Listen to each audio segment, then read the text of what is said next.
Hey guys, it's National Preparedness Month, and this week we are talking about communications. Whatever day of Preparedness Month this is, we're falling on Commo.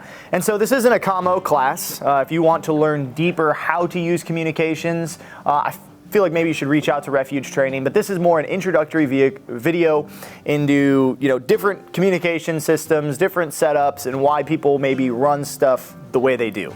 Right? And so what we're going to talk about is a couple of simple, basic, entry-level communication options that I feel like every American citizen should have or have access to because it makes you more prepared, right? So the first is going to be a closed-channel Vertex Radio. You can buy these through Motorola, through Vertex, through a bunch of different distributors, and these are going to have a set number of channels on them. Some of them will be encrypted, some of them are going to run on family radio services, and so you can pick these up from a variety of different costs. These start, at $50 at Walmart, you can get a pack. They go all the way up into tens of thousands of dollars for multiple radio units, depending on the encryption level that you want.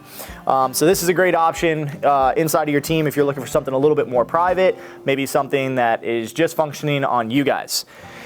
If you wanted to branch out from that and maybe have a little bit more capability in the radio waves, that's where your ham radios are going to really shine, right? And so your base level are going to be your Baofangs, your UV5Rs, or your fake Baofang L3s, stuff like that. Anything that's going to be a ham radio channel mode and is going to offer you up the ham frequencies. You can then go online and learn about Mars modding, so that way you can communicate both ways with that radio.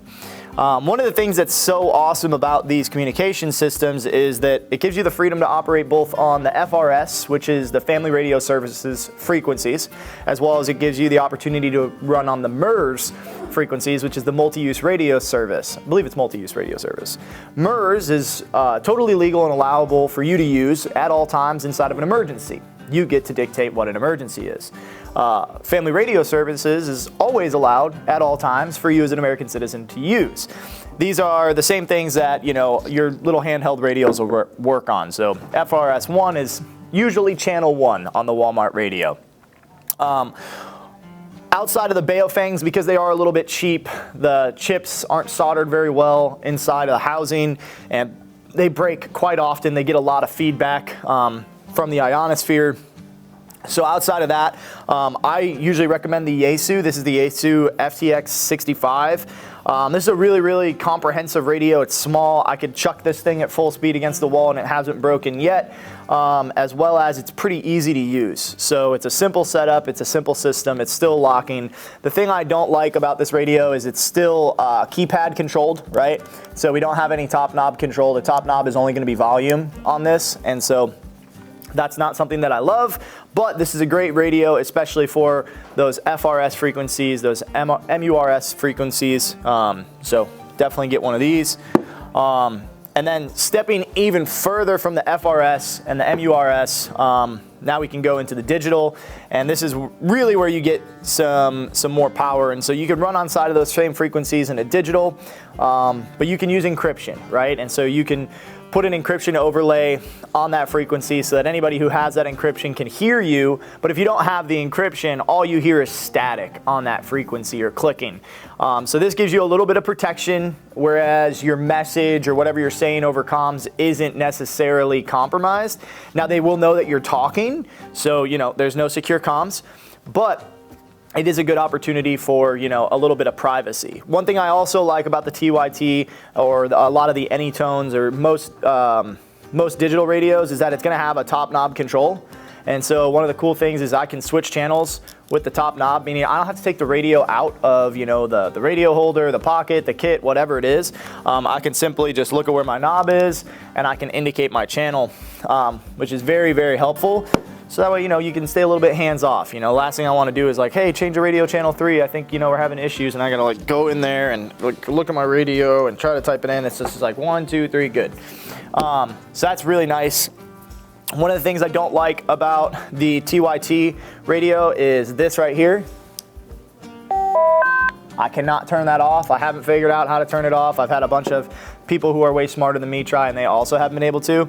And so, you know, with a Baofeng, it has a similar greeting as well. Channel mode. However, I could turn that off inside of the settings. I can't do that with the TYT, or at least that I've figured out. Something else that I want you guys to pay attention to is different radios have different pin patterns. And so if you look, we have a pin pattern right here. This is for a communication device, right? And so this is going to be for your handset, your lapel mics, your push-to-talk systems. It could be for a plethora of different things, whatever it may be for a mic and headset. But there's different pin patterns here. So there's a Baofeng pattern, and there's also a Kenwood pattern. And so they're a little bit different. So if you'll notice, this isn't going to fit inside here. It's not the right for the Anytone, right? But it should fit here for this Baofeng just fine. Oh no, it won't fit there either, right? It's a joke, guys. It'll fit in the Yaesu because it's made for the Yaesu. So plug her in just like so. And now I have a push to talk that I can run up to a headset, to a microphone or something like that. And all the push to talk does is it just activates the microphone with a little push right there. As well as you have lapel mics. These are great tools. Lapel mics are made for pretty much every single radio out there. I recommend if you have a radio, you have a lapel mic. Just really quick clicks. And then most lapel mics will have an audio in jack here. A little headphone jack, 3.5 millimeter, and you can run your headphones into that. Now, sometimes if your headphones have a microphone, it'll interfere. There's like some wiring that'll mess up the whole system. I don't recommend that. Make sure you have a microphone-less headset, and you can plug in right there, and you can have comms. And one of the reasons that we love in-ear comms versus outer ear comms is noise discipline. You know, if we're hunting in the woods, if we're, you know, trying to sneak around and LARP in the backyard, if you're seeking out tyrants, all these things, you want to make sure that noise discipline is being focused on.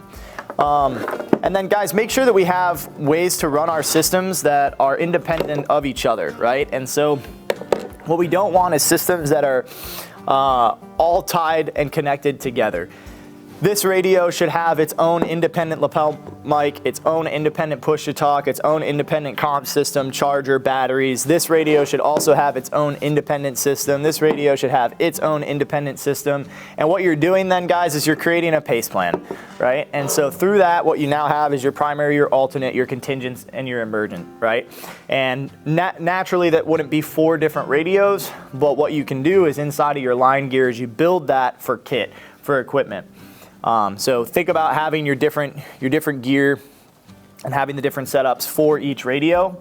And then finally, guys, a lot of people wanted to talk about it, and so we're just going to touch briefly on it. Running comms into your helmet and why they're important. So a lot of people are wearing more, are getting more and more into night vision. They're getting more into bump helmets and all the tactical stuff, and that's awesome. I think that every American should. With that, guys, the biggest thing, the biggest concern when we're running comms into a helmet is making sure the fitment is right. Buy once, cry once. Go out, get the real thing, and figure out what works for you, whether it's Ops Core, whether it's Peltor, whatever it may be, or it's Otto or Soradin, I think is the other one too. Those are all really good. But make sure that it is the right system, and then going back to your push-to-talk system being good, clear, concise. If you buy a cheap push-to-talk, a lot of times that's what's going to fail. It's going to be like really, really clicky. So if you notice I push my button, you don't hear anything. It's because noise discipline, right? We don't want every time like cheap Chinesium. And so we want to be very cautious of that. And if you do get a cheap Chinesium, open it up. Take that clicker out. You totally can. And I know about guys who have done it. And with that, make sure the fitment is right, and then make sure you're buying the right cables and managing your cables on your helmet, right? So this is a dual comm setup, and so each one of these has a lead for a different radio, so I can run 2 radios here. Now, the way that I manage my cables is, you know, I run it underneath things, I tape it down, I use cable straps and tie downs to secure my cables, so that way it's not getting snagged on a bunch of stuff, and if it does get snagged, it's not gonna break anything. So just managing your cable is a huge come up. What I recommend everybody does besides just using your gear, because you should be using your gear, is carry a little bit of tape inside of your kit for whatever reason, right? Whether it's electrical tape or duct tape or camo tape or something like that, a little bit of tape. And then if you do find your gear is constantly getting in the way, or maybe you got a wire that's too loose or something doesn't look right, no problem. Just tape it down really quick, you know, and that way in case something does break, you have it with you. So that's a quick overlay on some different perspectives on comms. If you're not running comms right now, I'd be curious as to know why. Throw it in the comment section below. And then throw what radios you're currently using in the comment section below. What do you think is working well for your environment? Different radios for different environments. We're going to be dealing with key terrain features. We're going to be dealing with different cell coverages and different obstructions in the ionosphere. And so we want to be really cognizant of our location. So let us know what you're using and where you are and how successful it has been. And we'll continue to get better at communications together. If you guys want to learn more about communications, if you're wanting to have an in-depth more intimate look and conversation about this, reach out to Refuge Training. They're an asset for you guys to learn about whatever you want. Whether it's preparedness, whether it's medical, whether it's tactical, we're here for you. With that, happy month of preparedness and go talk to people. Roger Dodger.